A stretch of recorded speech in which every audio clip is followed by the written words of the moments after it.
मला डाऊट आहे, विलिनीकरणाच्या आडून मोठा खेळ होईल. यथाकदाचित शरद पवार त्यांचं खरं रूप दाखवतील, तर ठाकरे तो निर्णय घेऊन राज्यातील वातावरण फिरवतील. सगळ्यांना आता सत्ता पाहिजे. शरद पवार यांनी विलिनीकरणाच्या मुद्द्यावरती बोलून सत्तेकडेच बोट दाखवलंय. ठाकरेंनी चंद्रपुरामध्ये भाजपसोबत युती करून सत्तेकडेच बोट दाखवलंय. आणि कल्याण डोंबिवलीमध्ये राज ठाकरेंनी शिंदे गटाला साथ देऊन सत्ता स्थापन करून आम्हीही सत्ता पिपासू आहोत हेच दाखवलं. याचाच अर्थ असा की एका लेव्हलवर जर कॉम्प्रोमाइज झालं तर राज्यातील राजकारणातील सगळेच दिशा ज्या आहेत त्या फिरतील. मुद्द्याला हात घालूया.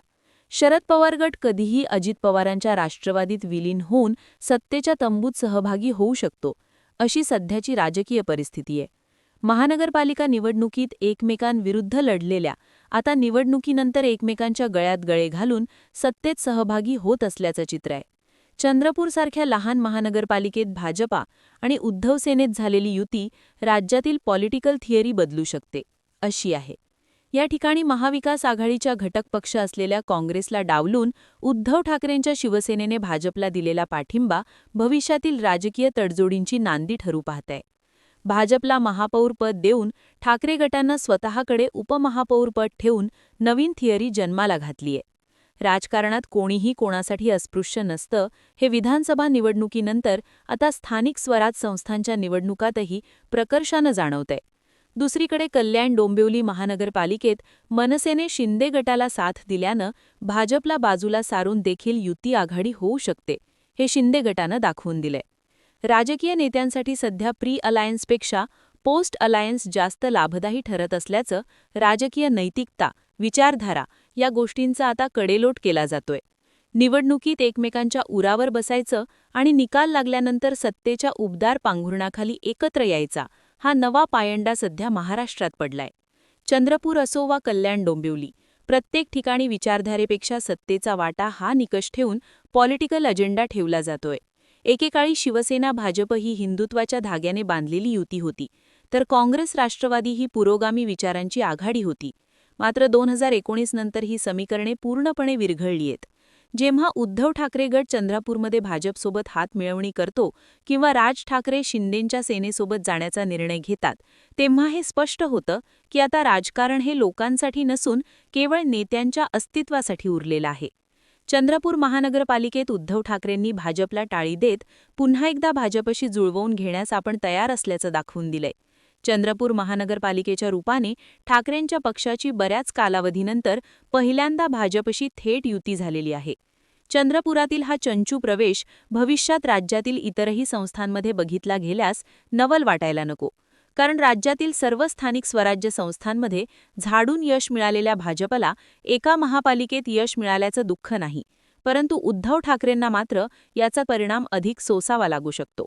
राज्यात उद्धव ठाकरेंच्या पक्षाची अभूतपूर्व पद्धतीने झालेली पिच्छाहाड बघता उद्धव ठाकरेंना पक्षाचं आणि परिणामी स्वतःचं अस्तित्व टिकवणं गरजेचं आहे. पक्ष जेथे सत्तेत सहभागी होण्याची संधी मिळेल तेथे सहभागी करून घ्यावं, या पद्धतीने त्यांचं सध्याचं राजकारण आहे आणि राहील देखील, असं दिसतंय. सध्या राज्यातील सत्तेच्या संगीत खुर्चीवर भाजप, शिंदे गट आणि अजित पवार गट बसलाय. त्यामुळे या ठिकाणी उद्धव ठाकरेंना आपली खुर्ची स्वतः मिळवत जागा निर्माण करावी लागणार आहे. राज्याच्या राजकारणामध्ये भाजपला हुकुमशाही म्हणणारे ठाकरे गटाचे नेते चंद्रपुरात मात्र भाजपच्या महापौर निवडून आणण्यासाठी मदत करतायत. हे केवळ काँग्रेसला सत्तेपासून दूर ठेवण्यासाठी केलं जातंय असं नव्हे, तर राज्यात भाजपशी जुळवून घेण्याचे थेट संकेत या माध्यमातून दिले जातायत. एकीकडे चंद्रपुरात उद्धव ठाकरेंनी भाजपला साथ दिल्या असताना मुंबईत देखील भाजपला पूरक भूमिका घेतली. सुरुवातीला खासदार संजय राऊत यांनी मुंबई महापालिकेत पक्षाकडून महापौर पदाचा उमेदवार दिला जाईल असं सांगण्यात आलं होतं. त्यावेळी उद्धव ठाकरे गट काहीतरी राजकीय समीकरणे जुळवून आणण्याची तयारी करत आहे असं दिसत होतं. उद्धव ठाकरे गटाने ऐनवेळी आपला शब्द पलटवला, उमेदवार देणार नसल्याचं जाहीर केलं. यातून भाजपला तब्बल 44 वर्षांनी तेही बिनविरोध आपला महापौर निवडून आणणं शक्य झालं. भाजपनं मराठी महापौर दिल्यामुळे आम्ही आमचा उमेदवार दिला नसल्याचं उद्धव ठाकरेंच्या शिवसेनेकडून सांगण्यात आलं. परंतु खरं तर उद्धव ठाकरेंकडे पुरेसं संख्याबळ तर नव्हतं. शिवाय भाजपशी जुळवून घेण्याची त्यांची भूमिका असल्यानं चांगल्या कामात विघ्न नको म्हणून त्यांनी भाजपला एक प्रकारे उमेदवार न देऊन मदतच केल्याचं सांगण्यात येत आहे. भविष्यात मुंबई महापालिकेत भाजपला गरज पडेल तेव्हा उद्धव ठाकरेंची शिवसेना पाठिंबा देऊ शकते आणि त्या बदल्यात सत्तेतही सहभागी होऊ शकते, असाही राजकीय अर्थ काढला जातोय. थोडक्यात मुंबईत सत्ता नसली तरी सत्तेच्या जवळपास राहण्याचा उद्धव ठाकरेंचा प्रयत्न असल्याचे यातून दिसून येत आहे. दुसरीकडे मुंबईत ठाकरे ब्रँड निष्प्रभ झाल्यानंतर आता राज ठाकरेंनी त्यांनी आधीच सांगितल्याप्रमाणे लवचिक भूमिका घ्यायला सुरुवात केली.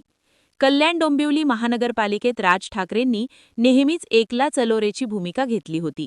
पण स्थानिक सत्तेत आपली किंमत वाढवण्यासाठी त्यांनी आता शिंदे गटाला दिलेला पाठिंबा हे दाखवतंय की मनसेलाही आता सत्तेच्या परिधात राहणं गरजेचं वाटू लागलंय.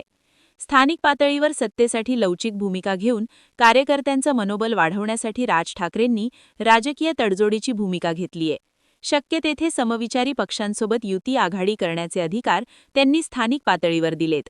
अनेक ठिकाणी अशा आघाड्या होतात ज्याची माहिती मुंबईतील नेत्यांनाही नसते.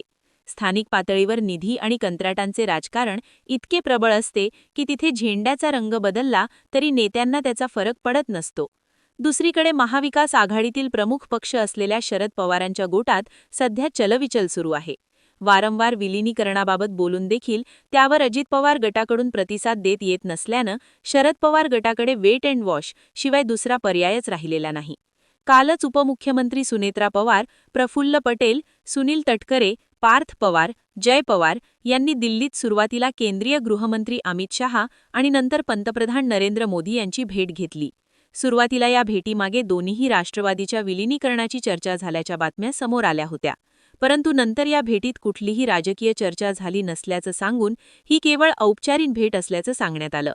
काही राजकीय विश्लेषकांच्या मते ही भेट शरद पवार गटाच्या विलिनीकरणाबाबत नसून सुनेत्रा पवार सध्या राज्यसभा सदस्य आहेत, परंतु जोपर्यंत त्या राज्यात विधिमंडळ सदस्य म्हणून निवडून येत नाहीत तोपर्यंत त्या राज्यसभा सदस्यत्वाचा राजीनामा देणार नाहीत, याबाबत होती.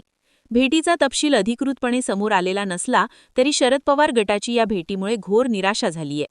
राजकारणात शाश्वत शत्रू कोणीच नसतं.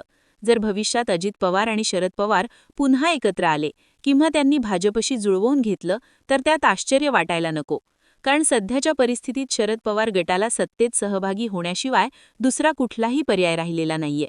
अजित पवार गट सत्तेत असल्यामुळेच त्यांच्या कार्यकर्त्यांना राजकीय पाठबळ मिळतंय.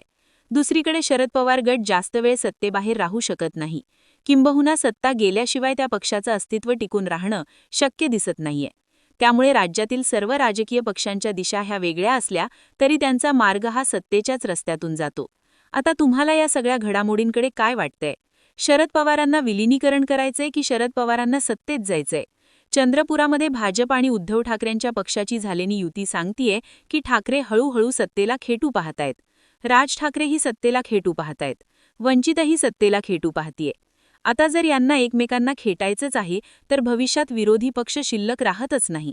असो, जर तार्किका भूमिकांपेक्षा मुद्दा हाच आहे की विलिनीकरणाच्या आडून सत्तेमध्ये जाण्याचा खेळ जो आहे तो शरद पवार रंगवतायत आणि कदाचित विलिनीकरण झाल्यानंतरच ते शक्य होईल, किंवा मग स्वतंत्र राष्ट्रवादी शरदचंद्र पवार पक्ष हा भाजपसोबत जुळून एक स्वतंत्र आणखी एका पक्षाची सत्ता जी आहे ती भाजपसोबत दिसून येऊ शकते. आणि ठाकरे सुद्धा जर भाजपसोबत जायचं म्हणत असतील तर शिंदेंना बाजूला करून ठाकरेंजवळ करणं भाजपला आजच्या डेटला परवडणार आहे का? कमेंट सेक्शनमध्ये जरूर व्यक्त व्हा. अशाच माहितीपूर्ण व्हिडिओंसाठी आपलं चॅनल आवर्जून सबस्क्राईब करा. जय हिंद.